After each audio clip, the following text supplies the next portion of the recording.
राधे राधे, जय श्री कृष्णा। अब हम बात करेंगे वृषभ लग्न की। वृषभ लग्न के लग्न में ही सूर्य का फल। यदि आपका लग्न वृषभ है और लग्न में सूर्य स्थित है तो आपको क्या परिणाम प्रदान करेंगे। वृषभ लग्न में चतुर्थ भाव के स्वामी होते हैं सूर्य। चतुर्थ भाव से हम मकान, वाहन, भूमि, प्रॉपर्टी, सुख, नौकर चाकर, कीर्ति इत्यादि का विचार करते हैं। लग्न आप खुद स्वयं है, शरीर है, तनु भाव इसको कहते हैं। देहम रूपंच ज्ञानंच वर्णंच बलाबलम सुखम दुखम भयंच व लग्न भावान निरीक्षेत। और यहां पर सूर्य आकर के बैठेंगे। सूर्य क्या है? सूर्य आत्मा के कारक है, सत्ता के, राजसी प्रवृत्ति के ग्रह है, क्रूर ग्रह है, पापी नहीं है। जो भी समाज में आपको मान सम्मान मिलता है, प्रतिष्ठा मिलती है, यश मिलता है, आपकी कीर्ति चारों ओर फैलती है, ये सब सूर्य के कारण होती है। देखा होगा सौर मंडल में सूर्य के चारों ओर ग्रह परिक्रमा करते हैं। वैसे ही जीवन की सब उपलब्धियां, हर दिशा कहीं ना कहीं सूर्य से ही आकर के टकराते। जैसे कोई सत्ता है, सत्ता का जो शीर्ष नेतृत्व है वो सूर्य है। और हर एक, जैसे कोई प्रधानमंत्री है, हर एक व्यक्ति कहीं ना कहीं सत्ता से जुड़ा हुआ रहता है, सत्ता का आश्रय चाहता है। बिना सत्ता के कोई भी व्यक्ति, हर व्यक्ति अपूर्ण है, ऐसा सूर्य है। सूर्य के बिना प्रत्येक ग्रह संचालित नहीं हो सकता है। सूर्य के बिना प्रत्येक ग्रह अपना वर्क, अपना जो उसके जो गुणधर्म है वो भूल जाएगा, वो कर नहीं पाएगा। ऐसा ही सूर्य है। यदि लग्न में आकर के बैठते आप में, स्वयं में, तो आप में एक तेजस्विता रहेगी, एक तेज रहेगा, एक तेजोपुंज रहोगे आप। वृषभ राशि रहेगी, शत्रु राशि में बैठे रहेंगे, अहंकारी बना सकते हैं, ईगो ज्यादा बना सकते हैं। लग्न में रहेंगे, बहुत अद्भुत स्थिति बना करके रहेंगे, राजसी प्रवृत्ति का व्यक्ति रहेगा। ऐसे व्यक्ति सरकार से किसी न किसी प्रकार से जुड़े रहते हैं, बड़े बड़े लोगों से संपर्क हो सकता है ऐसे व्यक्तियों का। अद्भुत स्थिति निकल कर के आती वृषभ लग्न के लग्न में यदि सूर्य स्थित है। चतुर्थ भाव के स्वामी होते मकान, वाहन, भूमि, प्रॉपर्टी, सुख। इसके अंदर ही व्यक्ति का अपना पूरा जोश इन चीजों को प्राप्त करने में लगा रहता है, क्योंकि सूर्य वहां के स्वामी बनते चतुर्थ भाव के। सुकेश का लग्न भाव में बैठे रहना, सुख की आकांक्षा लिए बैठे रहता है ऐसा व्यक्ति, सुख ढूंढता रहता है। चतुर्थ, ऐसे बड़े वाहनों का स्वामी हो सकता है ऐसा व्यक्ति। बहुत अद्भुत स्थिति है लग्न के अंदर सूर्य। सिर में बाल कम रह सकते हैं, नेत्र में थोड़े विकार उत्पन्न हो सकते हैं, क्योंकि दाहिने नेत्र का भी कारक है। यदि पाप प्रभाव में जाने के बाद में ज्यादा स्थिति रहती है कि शत्रु राशि में है, लग्न के सूर्य है, अच्छी स्थिति है लग्न के सूर्य में बैठे हुए, आपको बड़े पदों पर आसीन, उच्च पदासीन कर सकते हैं। समाज में आपकी मान सम्मान, यश, कीर्ति चौहों ओर बिखरी रहेगी। जो भी व्यक्ति आपसे मिलता है आपसे प्रभावित होकर के ही जाता है। अच्छी स्थिति है लग्न में सूर्य की, चतुर्थ सूर्य की।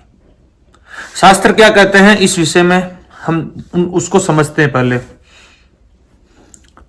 कुछ हम संस्कृत के श्लोक लेंगे, ज्योतिषीय ग्रंथ जैसे फल दीपिका हो गई, सारावली हो गई, फलित मार्तंड हो गया, और भी चमत्कार चिंतामणि है, इत्यादि ग्रंथ में क्या कहते हैं वृषभ लग्न के लग्न में ही सूर्य का क्या परिणाम बताते हैं। कहते हैं वृष लग्ने यदा सूर्य गौरवर्णंच तेजसम स्थिर चित्तो भवेन मर्त्यो राजमान्यो विचक्षणः। ऐसा व्यक्ति समाज में एक अलग अपनी पहचान बनाता है और रोब देता है। ऐसे व्यक्ति को रोब होता है उसके अंदर अपना।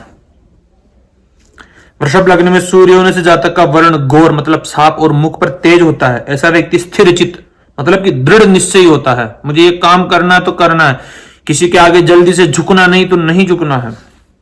बुद्धिमान होता है, शासन या समाज में सम्मानित व्यक्ति होता है ऐसा। चतुर्थ भाव के स्वामी होते हैं। चतुर्थेशो यदा लग्ने भूमि पुत्रम सुखम लभेत मात्र भक्तो भवेत प्राज्ञ स्वगृहे सुखवान सदा। जातक को पैतृक सुखों से जोड़ता है यहां पर आकर के सूर्य, चतुर्थेश का लग्न में चले जाना। चौथे भाव का स्वामी सूर्य जब लग्न में आता है तो जातक को भूमि, भवन, वाहन का श्रेष्ठ सुख मिलने लग जाता है। वह अपनी माता का भक्त होता है, वह अपने घर के वातावरण में सुख और अधिकार प्राप्त कर लेता है। एक और श्लोक है, अहंकारी भवेत किंचित स्वाभिमानी च तत्परः स्थिर बुद्धि प्रतापी च क्रोधी च चपलोपि वा। जब तक को थोड़ा जिद्दी बना सकता है, स्वाभिमान ज्यादा रहेगा, अहंकार हो सकता है। ज्यादा स्वाभिमान भी व्यक्ति को कभी कभी अहंकारी प्रवृत्ति का बना सकता है, लेकिन अहंकार होता नहीं है। वैसे स्वाभिमान है, स्वयं अगर कुछ बड़े पदों पर आसीन अपने बलबूते अपने प्रयासों से पहुंचा तो उसका तो अभिमान व्यक्ति करेगा, इसका मतलब अहंकार नहीं है। अहंकार एक अलग है, वह अपने निर्णयों पर अडिग रहता है, यद्यपि वह प्रतापी होता है, लेकिन छोटी छोटी बातों पर उसे क्रोध आ सकता है। क्रोधी च चपलोपि वा। इसका दृष्टि जो रहती है सप्तम भाव पर रहती है, पत्नी का भाव पर। पत्नी का दाम्पत्य जीवन है, जीवन साथी, बिजनेस पार्टनरशिप का भाव है, आपके गुप्तांगों का भाव है, आपके प्रखर शत्रुओं का भाव है, सामने जो आते हैं। थोड़ी वैवाहिक जीवन के लिए थोड़ी चुनौतीपूर्ण स्थिति हो जाती है। पत्नी का स्वभाव भी थोड़ा उग्र हो सकता है, दृष्टि रहेगी, क्योंकि सुबह प्रातः काल का जन्म होता है ऐसे व्यक्ति का, लग्न में सूर्य रहता है, जो दृष्टि बिल्कुल सप्तम भाव पर रहेगी, तो थोड़ी जीवन साथी का स्वभाव थोड़ा उग्र हो सकता है, या फिर यूं को वैचारिक मतभेद हो सकता है, तो ईगो प्रॉब्लम जिसको हम कह सकते हैं। इसके लिए वैवाहिक जीवन में थोड़ी टकराहट चलती रहेगी पति पत्नी में। पत्नी है तो पति के साथ में, पति है तो पत्नी के साथ में। दृढ़स्थो दिननाथस्य राजकीये च सिद्धयः उच्चाधिकारी योगस्य जन संपर्कतो धनम। नेतृत्व करने की क्षमता होती है जन्मजात।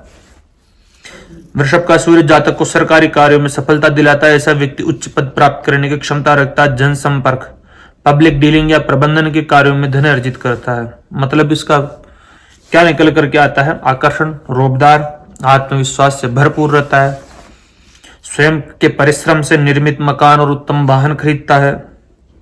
पित्त प्रकृति है, आंखों में गर्मी, सिर दर्द की समस्या हो सकती है। वैवाहिक जीवन में धैर्य रखे, अनावश्यक जिद्दी ना करे। तो यह, या फिर ज्यादा परेशानी दे तो आपको आदित्य हृदय स्तोत्र के पाठ करने चाहिए ऐसे व्यक्ति को। और भी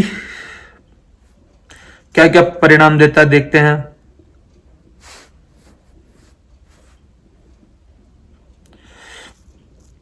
पाराशरी सिद्धांत कहते हैं, जैसे मैंने बताया कि अपनी बात मनवाने में माहिर रहता है, मैं कहा जो सही है, ऐसा व्यक्ति कर सकता है।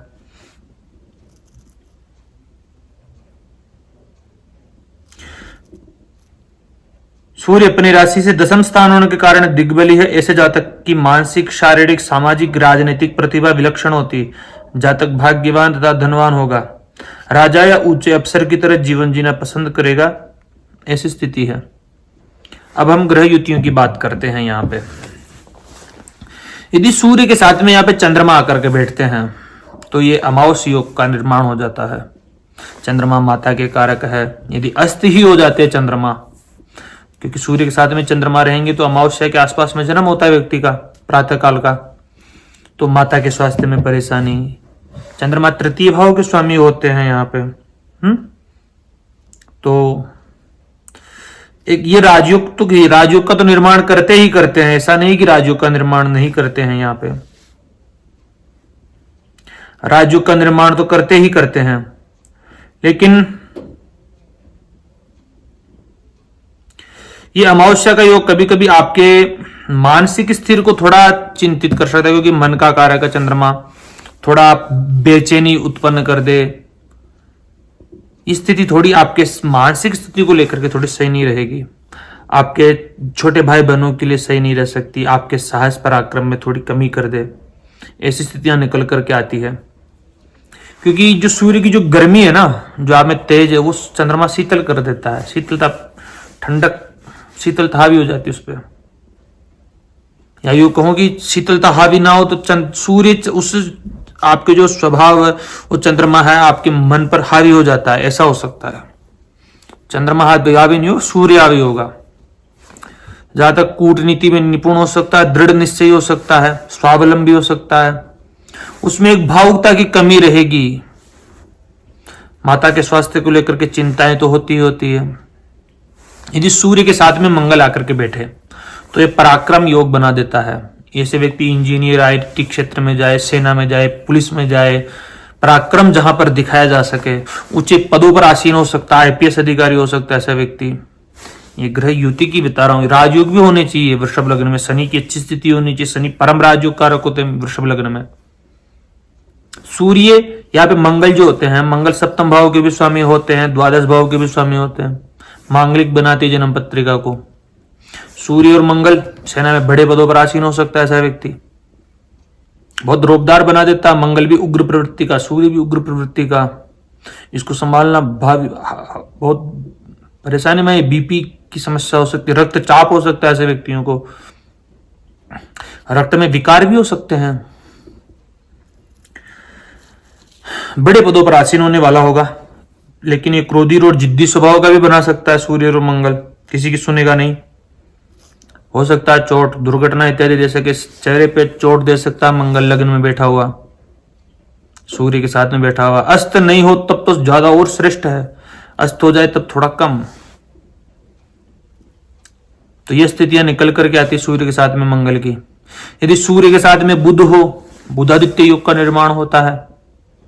प्रखर बुद्धिमान जातक, अस्त नहीं हो तो, अस्त होने पर भी बुद्धिमान तो रहता है, बुद्धि युक्त तो रहता है। यहाँ पे पंचम भाव के स्वामी होते हैं बुध, वैसे ही पंचमेश का लग्न में आकर के बैठना, चतुर्थेश के साथ में राजयोग का निर्माण है।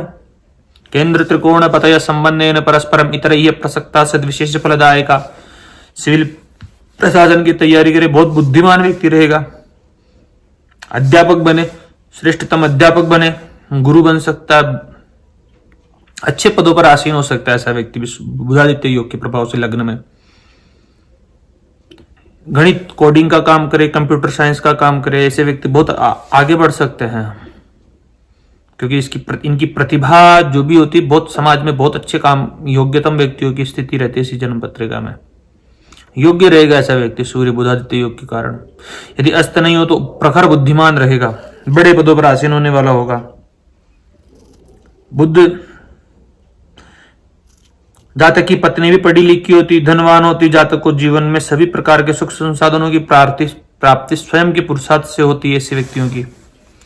यह स्थिति सूर्य और बुद्ध की जो युति होती है लग्न में, यह आपको बड़े पदों पर आसीन अवश्य करेगी। यह निश्चित तौर पर आप लिख लीजिएगा। अब यदि सूर्य के साथ में गुरु हो, यहां पे गुरु जीव है और ये आत्मा है, जीवात्मा योग का निर्माण करेंगे। प्रोफेसर बने ऐसा व्यक्ति, शिक्षक बने, आईएएस आईपीएस अधिकारी बन सकता है। अष्टमेश है यहां पर, अष्टमेश है यहां पर, अच्छी स्थिति है गुरु की और सूर्य की। वो जीवात्मा योग, आध्यात्मिकता में जा सकता है व्यक्ति, अध्यात्म जगत में अच्छी स्थिति बना सकता है सूर्य गुरु की युति।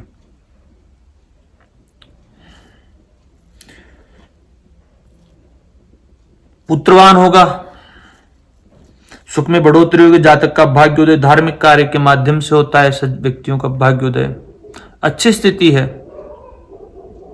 अष्टमेश का लग्न में बैठे रहना, क्योंकि अष्टम भाव के स्वामी होते हैं, लाभ भाव के स्वामी होते हैं, लाभेश का चतुर्थ से संबंध, अष्टमेश का लग्न में बैठे रहना थोड़ी अचानक चोट दुर्घटना दे दे, लेकिन परेशान नहीं करने वाला। किम कुर्वन्ति ग्रहा सर्वे यदि केंद्रे बृहस्पति मत्तमातंग यूता नाम एको भवति च केसरी। ऐसी अच्छी स्थिति है सूर्य और गुरु की। यदि सूर्य के साथ में यहाँ पे शुक्र आकर के बैठे तो भोग विलासिता के कारक को, कला के क्षेत्र में आगे बढ़े, संगीत इत्यादि में रुचि रहे। पंचमहापुरुष योग में से मालव्य योग का सृजन हो जाता है यहाँ पे। सूर्य और शुक्र, यह भी अच्छी युति है। शुक्र यहां पर षष्ठ भाव के भी स्वामी होते हैं।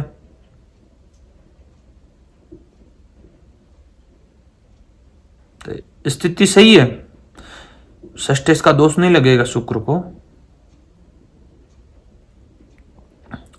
देखा जाए सूर्य और शुक्र व्यक्ति को अभिनेता के क्षेत्र में जाए, अभिनेता बने ऐसा व्यक्ति, अभिनय करने वाला व्यक्ति बने, कला संगीत इत्यादि में रुचि रखता है तो बड़े पदों पर आसीन हो सकता है। वीडियोग्राफी करे, डिजिटल मार्केटिंग का काम करे, अच्छी स्थिति लेकर जाएगा, व्यक्ति को प्रसिद्धि दे देगा। पंच महापुरुषों में से मालव योग, सुख सुविधाओं को भोगने वाला व्यक्ति होगा। अभी यदि सूर्य के साथ में यहां पे शनि आकर के बैठे, शनि भी राजयोग कारक है क्योंकि केंद्र त्रिकोण दोनों का स्वामी होता है। मित्र ग्रह में आकर के बैठेगा सूर्य के साथ में, पिता पुत्र में मतभेद करा सकता है, स्वयं की पहचान में थोड़ी परेशानी उत्पन्न कर सकता है, संघर्ष स्वयं से संघर्ष पैदा कर सकता है स्वयं की पहचान को लेकर के। लेकिन चतुर्थेश और नवमेश का संबंध राजयोग है। अकेला शनि ही राजयोग कारक लग्न में बैठा हुआ, वृषभ लग्न में, क्योंकि लग्न केंद्र और त्रिकोण दोनों में ही आता है, तो यह भी स्थिति अच्छी निकल करके आती है, परेशानीदायक स्थिति नहीं है। अब बात करें अपन सूर्य के, क्योंकि नवम दशम भाव जो पद प्रतिष्ठा यश कीर्ति का है, नवम भाव भाग्य का भाव है, दशमेश दशम को देखेंगे, अच्छी स्थिति। वैवाहिक जीवन को लेकर के परेशानियां रहेगी, ये तो निश्चित है।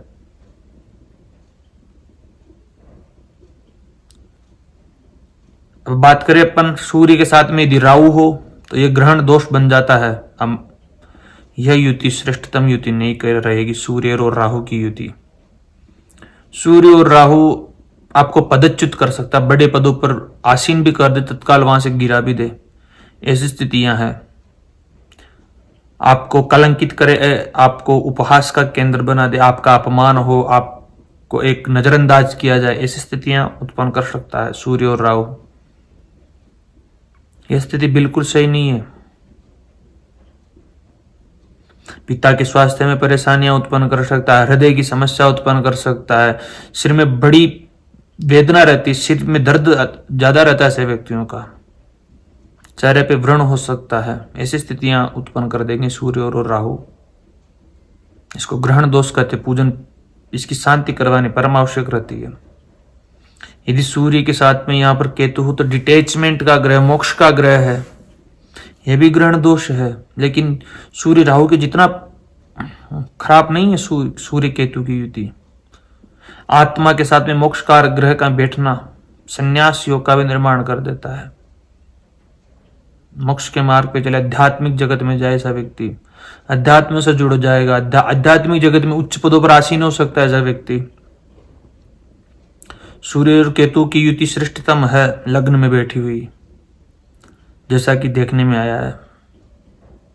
तो अब हम जानेंगे अगले वीडियो में वृषभ लग्न के द्वितीय भाव में सूर्य का फल। धन्यवाद।